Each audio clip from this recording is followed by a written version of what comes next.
Hi all, welcome to wow English classes. ఈరోజు మనము types of sentence and transformation of sentence అనే టాపిక్కి సంబంధించిన exam paper డిస్క్రిప్షన్లో పెట్టాను. ఆ లింక్ ద్వారా మీరు క్వశ్చన్ పేపర్ డౌన్లోడ్ చేసుకొని క్వశ్చన్ పేపర్ చేసుకున్న తర్వాత ఈ వీడియో చూడండి, మీకు ఎక్స్ప్లెనేషన్ అర్థమవుతుంది. ఈ టైప్స్ ఆఫ్ సెంటెన్స్ సంబంధించిన క్వశ్చన్ పేపర్ ఎక్స్ప్లెనేషన్ చేస్తున్నాను, చూడండి. చూడండి, ఇక్కడ సెంటెన్స్ వచ్చేసి Vidyadhara was the king of Gangadhara. చివరిలో మనకి ఫుల్ స్టాప్ కనపడుతుంది. అలాగే స్టార్టింగ్లో విద్యాధర అనేది సబ్జెక్టు. ఒక సెంటెన్స్ సబ్జెక్ట్తో స్టార్ట్ అయ్యి లేదా ఆబ్జెక్ట్తో స్టార్ట్ అయ్యి ఫుల్ స్టాప్తో క్లోజ్ అయితే దాన్ని మనము అసెర్టివ్ సెంటెన్స్ లేదా డిక్లరేటివ్ సెంటెన్స్ అంటాం. కాబట్టి it is a declarative sentence. అలాగే హూ డబ్ల్యూతో స్టార్ట్ అయింది, క్వశ్చన్ మార్క్తో క్లోజ్ అయింది. ఇది క్వశ్చన్ కాబట్టి it is an interrogative sentence. ఇక్కడ కూడా చూడండి, వైతో స్టార్ట్ అయింది అంటే డబ్ల్యూతో స్టార్ట్ అయింది, క్వశ్చన్ మార్క్తో క్లోజ్ అయింది. కాబట్టి ఇది కూడా ఇంటరాగేటివ్ సెంటెన్స్. ఇది ప్రైమరీ హెల్పింగ్ వర్బ్తో స్టార్ట్ అయింది, అలాగే క్వశ్చన్ మార్క్తో క్లోజ్ అయింది. ఇది కూడా ఇంటరాగేటివ్ సెంటెన్స్. ఈ 3 సెంటెన్సెస్ కూడా నేచర్ ఆఫ్ ది సెంటెన్స్ని బట్టి చూస్తే క్వశ్చన్స్ కాబట్టి మూడింటిని మనము ఇంటరాగేటివ్ సెంటెన్స్ అని పిలుస్తాం. అలాగే హీ అనేది సబ్జెక్ట్తో స్టార్ట్ అయింది, ఫుల్ స్టాప్తో క్లోజ్ అయింది. ఇది ఒక statement, he will rule this Kingdom justly అనేది స్టేట్మెంట్. కాబట్టి ఇది డిక్లరేటివ్ సెంటెన్స్ లేదా అసెర్టివ్ సెంటెన్స్. డిక్లరేటివ్ సెంటెన్స్ అన్నా అసెర్టివ్ సెంటెన్స్ అన్నా ఒకటి. అలాగే please show me the way to the library. ఇక్కడ ప్లీజ్ అని రిక్వెస్ట్ చేస్తున్నారు. రిక్వెస్ట్లను మనము ఇంపరేటివ్ సెంటెన్స్ అని పిలుస్తాం. Imperative sentence. What a great painting this is అని చెప్పేసి ఇక్కడ ఎక్స్క్లమేటరీ మార్క్ కనపడుతున్నారు, ఆశ్చర్యపోతున్నారు, సర్ప్రైజ్ అవుతున్నారు. కాబట్టి ఈ సర్ప్రైజ్ అవుతున్న ఈ సెంటెన్స్ని మనము ఎక్స్క్లమేటరీ సెంటెన్స్ అని పిలుస్తాం. So it is an exclamatory sentence. ఇక్కడ చూడండి, where can I find a sweet shop అంటే క్వశ్చన్ అడుగుతున్నాడు కాబట్టి ఇది ఇంటరాగేటివ్ సెంటెన్స్. ఇక్కడ మదర్ అంటే subject, looks after her children carefully, పిల్లల్ని జాగ్రత్తగా చూసుకుంటుందని చెప్తున్నారు. ఇది ఒక స్టేట్మెంట్ని మనం ఇంగ్లీష్లో డిక్లరేటివ్ సెంటెన్స్ అని పిలుస్తాం. అలాగే may God provide you health and wealth. చివరిలో ఎక్స్క్లమేటరీ మార్క్ వచ్చింది, అయినా కూడా నేచర్ ఆఫ్ ది సెంటెన్స్ బట్టి చూస్తే ఇది బ్లెస్సింగ్స్ని మనము అప్టేటివ్ సెంటెన్స్ అంటాం. బ్లెస్సింగ్స్ని కర్సెస్ని ఏమని పిలుస్తాం? అప్టేటివ్ సెంటెన్స్. అలాగే అలాస్ అనగానే అర్థమైపోతుంది ఇది ఇంటర్జెక్షన్తో స్టార్ట్ అయింది కాబట్టి ఇంటర్జెక్షన్తో స్టార్ట్ అయిన సెంటెన్స్ని మనము ఎక్స్క్లమేటరీ సెంటెన్స్ అని పిలుస్తాం. అలాగే హే చివరిలో ఎక్స్క్లమేటరీ మార్క్ ఉంది, ఇది కూడా ఎక్స్క్లమేటరీ సెంటెన్స్ అవుతుంది. మిగతా వాటిని మళ్ళీ ఎక్స్ప్లెయిన్ చేస్తాను. Okay, let us see the 13th question. Consult a physician అంటే ఇది యాక్షన్ వర్బ్ లేదా మెయిన్ వర్బ్తో స్టార్ట్ అయింది. కన్సల్ట్ ఏ ఫిజిషియన్ అనేది మనం సజెషన్ ఇస్తున్నాం, అడ్వైజ్ చేస్తున్నాం. అడ్వైజెస్ని కూడా మనము ఇంపరేటివ్ సెంటెన్స్ అని పిలుస్తాము. Imperative sentence. అలాగే punish this criminal right now, ఇది కూడా ఒక సజెషనే. అలాగే యాక్షన్ వర్బ్తో స్టార్ట్ అయింది, సజెషన్ కాబట్టి it is also an imperative sentence. Did he get good job, question ఇది, అతనికి మంచి జాబ్ దొరికిందా అని క్వశ్చన్ అడుగుతున్నాం కాబట్టి క్వశ్చన్స్ అన్నిటి కూడా ఇంటరాగేటివ్ సెంటెన్స్ అంటాం. So it is an interrogative sentence. Get a great job first, action వర్బ్తో స్టార్ట్ అయింది సెంటెన్స్. ఒక మంచి జాబ్ సంపాదించు అని మనం ఒకరికి ఆర్డర్ చేస్తున్నాం లేదా సజెషన్ చేస్తున్నాం. కాబట్టి ఆర్డర్స్ సజెషన్స్ని మళ్ళీ మనము ఇంపరేటివ్ సెంటెన్సెస్ అని పిలుస్తాం. Imperative sentences. Spare my life, ఇది కూడా యాక్షన్ వర్బ్తో స్టార్ట్ అయింది. నాకు క్షమాభిక్ష పెట్టండి అని మనము బెగ్ చేస్తున్నాము, రిక్వెస్ట్ చేస్తున్నాము, ప్రేయర్ చేస్తున్నాము. రిక్వెస్ట్ అన్నాం కాబట్టి again it is an imperative sentence. Sit down and be quiet, action వర్బ్తో స్టార్ట్ అయింది, సైలెంట్గా కూర్చోండి అంటున్నాం అంటే ఆర్డర్ చేస్తున్నాం. ఆర్డర్ అంటే again it is an imperative sentence. It is an imperative sentence. What is your job అని క్వశ్చన్ వేస్తున్నాం, చివరిలో క్వశ్చన్ మార్క్ ఉంది కాబట్టి it is an interrogative sentence. Here comes the bus, ఇక్కడ సబ్జెక్ట్ చివరిలో వచ్చింది, వర్బ్ మిడిల్లో వచ్చింది. హియర్ అనేది ఇక్కడ కాంప్లిమెంటరీ పార్ట్ అయినా కూడా నేచర్ ఆఫ్ ది సెంటెన్స్ మీ యొక్క ఏంటి అంటే ఒక statement. Meaning of the sentence ఏంటంటే ఇక్కడికి బస్సు వస్తుంది అనేది స్టేట్మెంట్ కాబట్టి డిక్లరేటివ్ సెంటెన్స్ అని పిలుస్తాం లేదా అసర్టివ్ సెంటెన్స్. మళ్ళీ ఒకసారి చెప్తాను, చెక్ చేసుకోండి. ఇక్కడ మనకి స్టార్టింగ్లో సబ్జెక్ట్ లేకపోయినా లేకపోతే సబ్జెక్ట్ చివర్లో ఇచ్చిన స్టార్టింగ్లో కాంప్లిమెంటరీ పార్ట్ ఇచ్చిన ఈ సెంటెన్స్ యొక్క మీనింగ్ ఏంటంటే the bus comes here. But రాసేటప్పుడు ఫ్లెక్సిబుల్గా ఇంగ్లీష్లో రాసుకోవచ్చు కాబట్టి వర్డ్స్ని అటు ఇటు చేంజ్ చేశాడు. బట్ దీని ఎంటైర్ మీనింగ్ ఏంటంటే బస్సు ఇక్కడికి వస్తుంది. ద బస్ కమ్స్ హియర్ అన్న, హియర్ కమ్స్ ద బస్ అన్న మీనింగ్ ఏంటంటే బస్సు ఇక్కడికి వస్తుంది. ఇట్స్ ఎ స్టేట్మెంట్ కాబట్టి దాన్ని ఏమంటాం? డిక్లరేటివ్ సెంటెన్స్ లేదా అసర్టివ్ సెంటెన్స్ అని పిలుస్తాం. ఓకే, అలాగే I am ready to finish my work, సబ్జెక్ట్తో స్టార్ట్ అయింది, నా వర్క్ ఫినిష్ చేయడానికి రెడీగా ఉన్నాను, స్టేట్మెంట్ కాబట్టి మళ్ళీ డిక్లరేటివ్ సెంటెన్స్ లేదా అసర్టివ్ సెంటెన్స్. అసర్టివ్ అన్నా డిక్లరేటివ్ అన్నా ఒకటే. Is he ready to finish his assignment, అతను అసైన్మెంట్ ఫినిష్ చేయడానికి రెడీగా ఉన్నాడా అని క్వశ్చన్ ఇస్తున్నాం. సో క్వశ్చన్ అన్నాం కాబట్టి it is an interrogative sentence.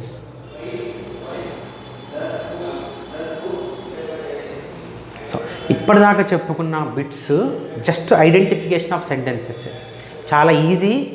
దాదాపుగా ఇంతకుముందు ఇచ్చేటి ఎగ్జామ్స్లో బట్ ఇప్పుడు రాకపోవచ్చు, వచ్చినా పర్లేదు బట్ రాకపోవచ్చు. కానీ ఇప్పుడు చెప్పబోయే 23, 24, 25, 26 మళ్ళీ వీటి తర్వాత చెప్పేటి చాలా ఇంపార్టెంట్. ఎగ్జామ్లో డెఫినెట్గా వచ్చే బిట్లు అనమాట ఇవి. ముఖ్యంగా గురుకుల వాళ్ళకి చెప్తున్నాను, గురుకుల వాళ్ళకి కావచ్చు, టెట్ డిఎస్సి వాళ్ళకి డెఫినెట్గా ఈ బిట్స్ వస్తాయి. కానిస్టేబుల్స్ కూడా ఈ బిట్ వచ్చే అవకాశం ఉంటుంది. కాబట్టి ఇప్పుడు అన్ని కాంపిటేటివ్ ఎగ్జామ్లో వచ్చే బిట్స్ టైప్స్ ఆఫ్ సెంటెన్సెస్ మీద, ట్రాన్స్ఫర్మేషన్ ఆఫ్ సెంటెన్స్ మీద వచ్చే బిట్లు ఇలానే ఉంటాయి. ఇవి చాలా ఇంపార్టెంట్, చాలా కేర్ఫుల్గా వినండి. అర్థం కాకపోతే మళ్ళీ బ్యాక్ వెళ్ళి మళ్ళీ 2-3 సార్లు జాగ్రత్తగా వినండి. చాలా ఇంపార్టెంట్ బిట్ చెప్తున్నాను. దే డిక్లేర్డ్ ద టాస్ అనే ఈ సెంటెన్స్ ఆన్సర్, మనకి ఇది ఒక ఆన్సర్. ఈ ఆన్సర్కి ఐడెంటిఫై ది కరెక్ట్ క్వశ్చన్ అని అడుగుతున్నారు. జనరల్గా అయితే మనకి ఎగ్జామ్లో క్వశ్చన్స్ ఇచ్చి ఆన్సర్స్ ఐడెంటిఫై చేయమంటాడు. ఇక్కడ ఏం చేశాడు, అతనే ఎగ్జామినరే మనకి ఆన్సర్ ఇచ్చాడు, దానికి సూటబుల్ అయ్యే కరెక్ట్ క్వశ్చన్ ఐడెంటిఫై చేయమంటున్నాడు. ఇది కొంచెం కేర్ఫుల్గా చేయాల్సిన విషయం. ఇక్కడ చూద్దాం ఒకసారి.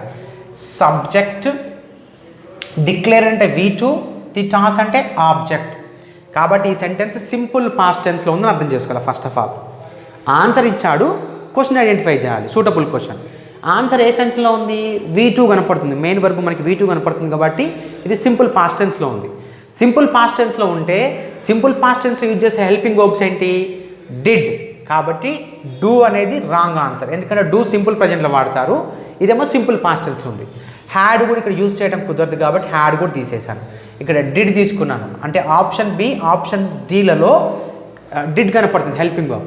అయితే మనకి ఎక్కడైతే డిడ్ అనే హెల్పింగ్ వర్బ్ వస్తుందో అక్కడ మనకి మెయిన్ వర్బ్ V1 రావాలా, ఇక్కడ V1S ఇచ్చాడు కాబట్టి ఇది wrong answer.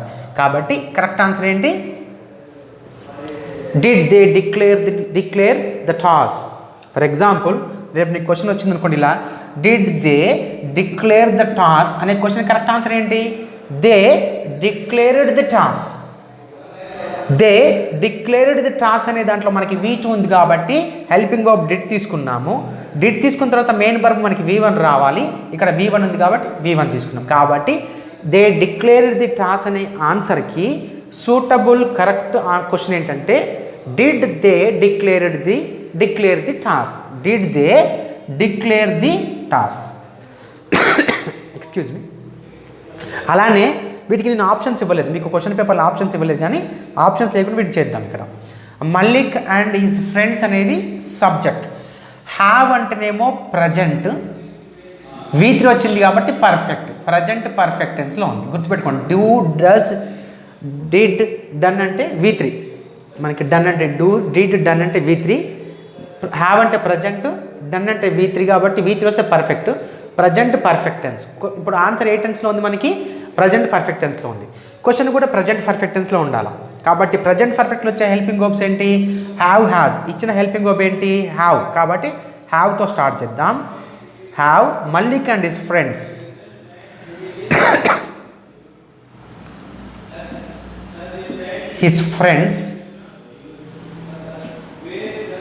done this work properly. ఇది కొంచెం ఈజీనే, ఎందుకంటే మనకి ఇక్కడ హెల్పింగ్ వర్బ్ వాడు ఆల్రెడీ ఇచ్చేసాడు కాబట్టి, హ్యావ్ అనే హెల్పింగ్ వర్బ్ ఇచ్చాడు కాబట్టి ఇది కొంచెం ఐడెంటిఫై చేసుకోవచ్చు. వేరాజ్ ఇక్కడ హెల్పింగ్ వర్బ్ లేదు కాబట్టి మనము సింపుల్ పాస్ట్ టెన్స్ V2లో వచ్చే హెల్పింగ్ వర్బ్ డిడ్ అని తీసుకొని డిడ్ పక్కన V1 పెట్టుకొని క్వశ్చన్ ఫామ్ చేసుకోవాలి. బట్ ఇక్కడ పర్లేదు, అక్కడ హెల్పింగ్ వర్బ్ ఇచ్చాడు. హ్యావ్ డన్ అంటే ప్రజెంట్ పర్ఫెక్ట్ టెన్స్. ప్రజెంట్ పర్ఫెక్ట్లో యూజ్ చేసే హెల్పింగ్ వర్బ్స్ హ్యావ్ లేదా హ్యాస్. కాబట్టి హ్యావ్ని ఇక్కడ పెట్టేసుకున్నాను. Have subject Mallik and his friends done this work properly. కొంచెం టెన్సెస్ యొక్క కమాండ్ కూడా కావాలా. కమింగ్ డేస్లో మీకు టెన్సెస్ క్లాస్ కూడా పెడతాను. మళ్ళీ రిపీటెడ్గా 2-3 సార్లు వీడియోస్ చూస్తే మీకు 2-3 సార్లు చూసా క్లారిటీ వస్తుంది. కొన్నిసార్లు ఫస్ట్ టైంకి అర్థం కాకపోవచ్చు. ఓకేనా? Rajitha accomplished this well.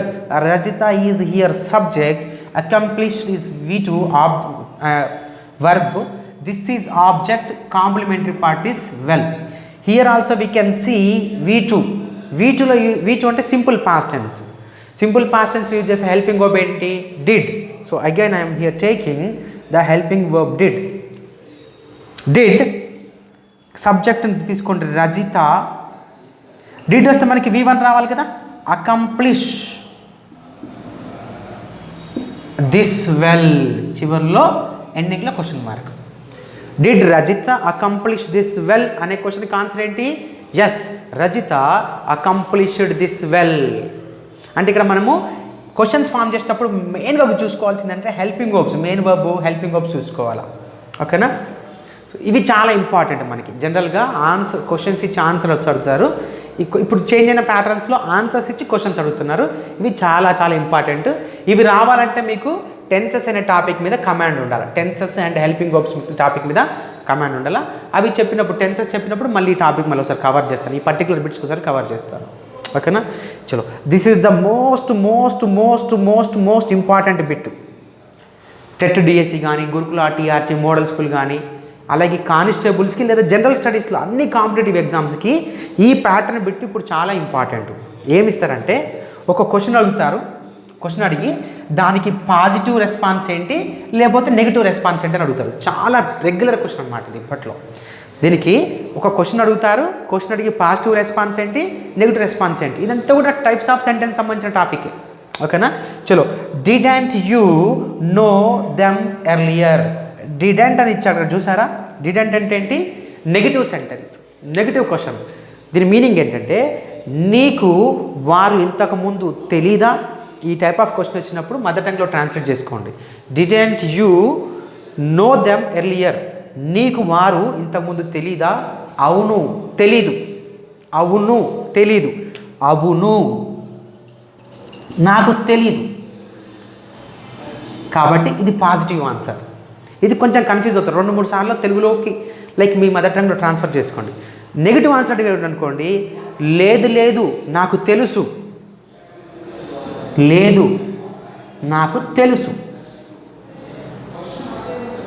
ఇలా ఇక్కడ డిడెంట్ అనేది నెగిటివ్ కనపడుతుంది. నెగిటివ్కి ఏమడుగుతున్నాడు? Positive answer. కాబట్టి ఎస్ తీసుకోవాలి. పాజిటివ్ ఆన్సర్ కాబట్టి ఎస్ తీసుకోవాలి. కాబట్టి నెగిటివ్ ఆన్సర్స్ 2 తీసేయాలి. అర్థమవుతుందా? దీని తెలుగులో మళ్ళీ ఒకసారి చూద్దాం. నీకు వారు గతంలో తెలీదా? నీకు వారు ఇంతకుముందు తెలీదా? పాజిటివ్ అడిగాడు. అవును, తెలీదు. అవును, తెలీదు. కాబట్టి ఈజీగా అవును, yes. I did not know them, తెలీదు. కాబట్టి దిస్ ఈజ్ పర్ఫెక్ట్ ఆన్సర్. ఇలాంటి ముందు ఇంకొన్ని క్వశ్చన్స్ ఇస్తాను, లేదంటే ఇంకా 2-3 క్వశ్చన్స్ పేపర్ మీకు డిస్క్రిప్షన్లో సెండ్ చేసి మీకు నోటిఫికేషన్ కూడా చెప్తాను మీకు. కాబట్టి ఇలాంటి క్వశ్చన్స్ చాలా కేర్ఫుల్గా చూసుకోవాలి. ఇలాంటి క్వశ్చన్స్ ఒక్కసారికి అర్థం కాదు, మళ్ళీ చూసుకోండి. 2-3 సార్లు చూసుకోండి. మీకు డౌట్ వస్తే కామెంట్లో పెట్టండి. మీకు ఏదైతే డౌట్ ఉందో కామెంట్లో పెట్టండి. నేను మళ్ళీ దాన్ని రిపీట్ చేస్తాను, మళ్ళీ ఒక వీడియో చేసి పెడతాను. Okay, this is another pattern, at it is very important. ఇంకొక టైప్ ఆఫ్ ప్యాటర్న్ చాలా ఇంపార్టెంట్. ముఖ్యంగా గురుకుల వాళ్ళకి, టెట్ డిఎస్ వాళ్ళకి చాలా యూస్ఫుల్ ఉంటుంది. ట్రాన్స్ఫర్మేషన్ ఆఫ్ సెంటెన్స్ అంటే ట్రాన్స్ఫర్మేషన్ ఆఫ్ సెంటెన్స్ అంటే మనకి కేవలం సింపుల్, కాంపౌండ్, కాంప్లెక్స్ సెంటెన్స్లు అనుకుంటాము. అలా కాదు, ఒక సెంటెన్స్ని ఇంకో టైప్లో ట్రాన్స్ఫార్మ్ చేస్తే అది ఏదైనా సరే ట్రాన్స్ఫర్మేషన్ ఆఫ్ సెంటెన్సే. ఇక్కడ నీకు ఇచ్చింది ఏంటంటే is this kind of treatment I deserve, ఈ రకమైన ట్రీట్మెంట్ నాకు అవసరమా అని ఇచ్చాడు, క్వశ్చన్ వేస్తాడు. అంటే ఇచ్చింది ఇంటరాగేటివ్ సెంటెన్స్, ఇంటరాగేటివ్ నుంచి డిక్లరేటివ్కి మార్చమంటారు. ఇక్కడ ఏమన్నాడు చూడండి, బ్రాకెట్లో ఏం పెట్టాడు, డిక్లరేటివ్కి చేంజ్ చేయమంటున్నాడు. అంటే ఇంటరాగేటివ్ నుంచి డిక్లరేటివ్కి అడగొచ్చు, డిక్లరేటివ్ నుంచి ఇంటరాగేటివ్కి అడగొచ్చు, ఇంపరేటివ్ నుంచి డిక్లరేటివ్కి అడగొచ్చు, ఎక్స్క్లమేటరీకి అడగొచ్చు. అంటే ఒక టైప్ ఆఫ్ సెంటెన్స్ నుంచి ఇంకో టైప్ ఆఫ్ సెంటెన్స్కి మార్చాలి. మీనింగ్ మారకూడదు, వర్డ్స్ మారచ్చు కానీ మీనింగ్ మారకూడదు. దీన్నే మనం ట్రాన్స్ఫర్మేషన్ ఆఫ్ సెంటెన్స్ అని పిలుస్తాము. ఇక్కడ ఐ డిజర్వ్ అనేది V1 సింపుల్ ప్రజెంట్, ఈజ్ అంటే కూడా simple present tense, is am are అంటే ప్రజెంట్ టెన్స్. కాబట్టి ఆన్సర్లో మనకి ప్రజెంట్ టెన్సే ఉండాలి. కాబట్టి ఈ డిడ్ తీసేద్దాం, అంటే పాస్ట్ టెన్స్ రాంగ్ ఆన్సర్. ఈ రకమైన ట్రీట్మెంట్ నాకు అవసరమా అనే క్వశ్చన్కి ఆన్సర్ ఏంటంటే ఈ రకమైన ట్రీట్మెంట్ నాకు అవసరం లేదు. కాబట్టి అవసరం లేదన్నాం కాబట్టి ఏంటి, I do not deserve this kind of treatment. చివరిలో ఫుల్ స్టాప్ వచ్చింది కాబట్టి ఇది ఏమవుతుంది, డిక్లరేటివ్. గుర్తుపెట్టుకోండి, ఇది కేవలము కామన్ యూసేజ్ మీద డిపెండ్ అయి ఉంటుంది. దీనికి ఎగ్జాక్ట్ లాజిక్, ఏ వర్డ్కి ఏ వర్డ్ తీసుకోవాలని లాజిక్ ఏం లేదు ఇక్కడ. దీని మీనింగ్ ఏంటి, ఈ రకమైన ట్రీట్మెంట్ నాకు అవసరమా అనే క్వశ్చన్కి ఈ రకమైన ట్రీట్మెంట్ నాకు అవసరం లేదు అనేది కామన్ సెన్స్ అనమాట. కాబట్టి I do not deserve this kind of treatment. I అంటే సబ్జెక్ట్తో స్టార్ట్ అయింది, ఫుల్ స్టాప్తో క్లోజ్ అయింది కాబట్టి డిక్లరేటివ్ సెంటెన్స్ అయిందనమాట. ఇది డిక్లరేటివ్ సెంటెన్స్కి ట్రాన్స్ఫార్మ్ చేయటం అనమాట. ఓకే, ఇది కూడా అదే చూడండి.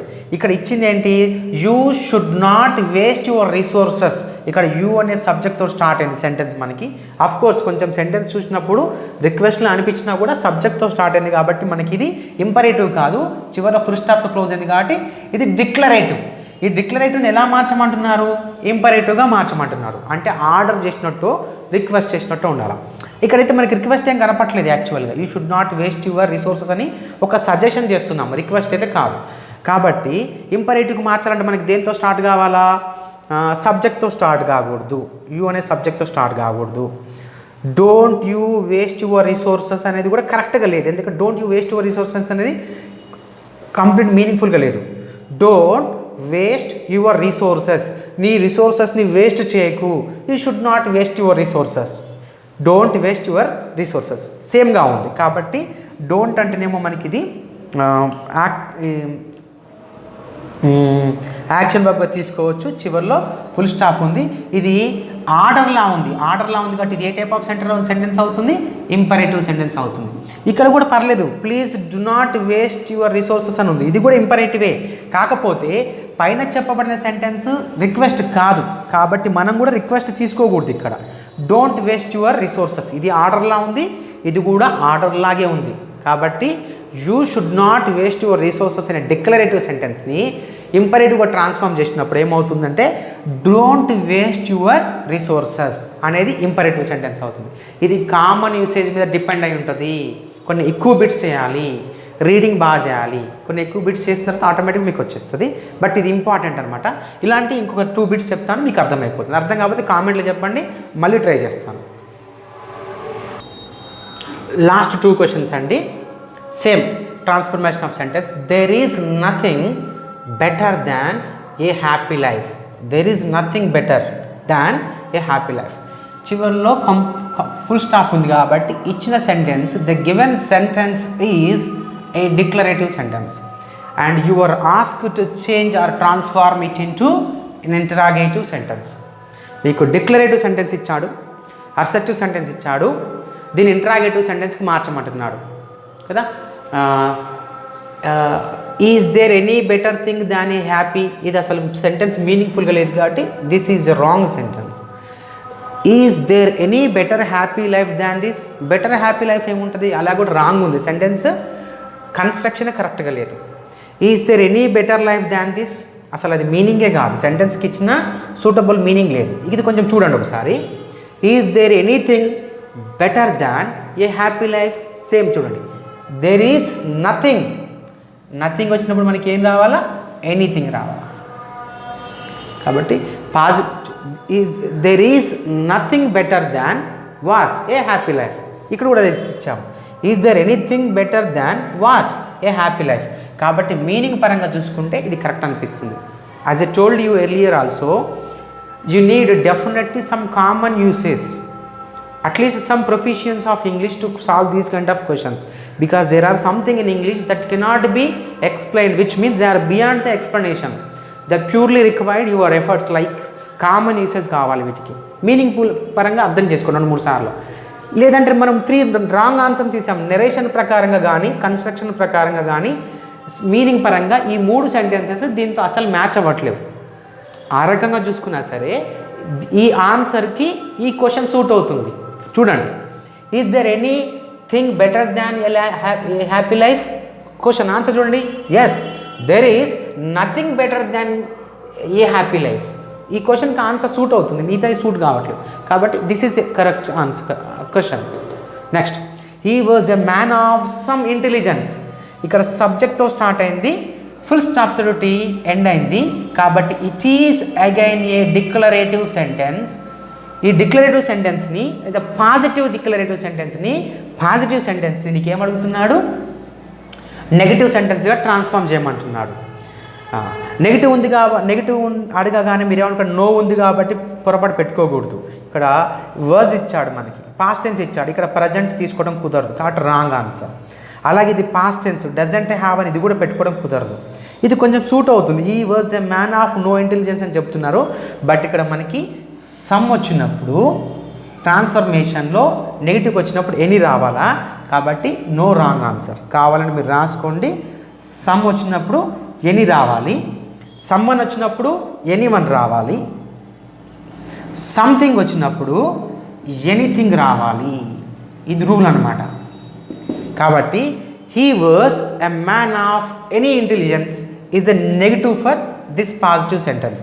ఇది ఒక పాజిటివ్ సెంటెన్స్, ఆ పాజిటివ్ సెంటెన్స్కి ఇది నెగిటివ్ సెంటెన్స్.